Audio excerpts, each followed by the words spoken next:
Welcome to my channel.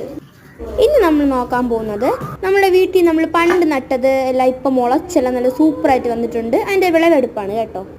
ആദ്യം നമ്മളെ പയറിനെ നമ്മൾ വെട്ടി എടുത്തിട്ടുണ്ട്. മുളവിനെ അതേപോലെ തന്നെയാണ് വെട്ടിയെടുത്തിട്ടുണ്ട് കേട്ടോ. ഇതിനെല്ലാം നമ്മൾ ഇനി എടുത്ത് നല്ല സുന്ദരനായിട്ടുള്ള പാത്രമില്ലേ അതിൽ കൊണ്ടുവയ്ക്കുകയാണ്. കണ്ടില്ലേ, നമ്മൾ അച്ചൂട്ടൻ കിടക്കും. അതിനൊപ്പം തന്നെ നമ്മൾ റോസാപ്പൂവിനെ പറിച്ച് പാത്രത്തിലോട്ട് വെച്ചിട്ടുണ്ട്.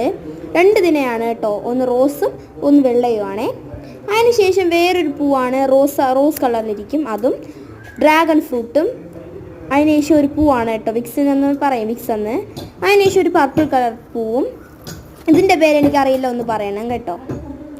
അങ്ങനെ പറിച്ച് വെച്ചിട്ടുണ്ട്. അതിനുശേഷം നമ്മൾ റോസ് കളറിലെ പൂവില്ലേ, അതിൻ്റെ ഇടയിൽ എന്തോ നിൽക്കുകയാണ്, അതാണ് കേട്ടോ. നമ്മൾ നട്ടതല്ല, അല്ലാതെ വന്നതാണ് ഇത്. ഇതിൻ്റെയൊക്കെ ഇടയിൽ കൂടെ ഒന്ന് വന്നതാണ്, നമ്മൾ നട്ടതല്ല, സാധാരണ വന്നതാണ്. അതിനുശേഷം നമ്മൾ കറ്റാർ വാഴയെ പറിച്ച് നമ്മളവിടെ വച്ചിട്ടുണ്ട്. എല്ലാം വയ്ക്കുമ്പോൾ നല്ല ചന്തമാണ് കാണാൻ. അതിനിടയ്ക്ക് അച്ചൂട്ടം മുകളിൽ കയറി നിൽക്കുക.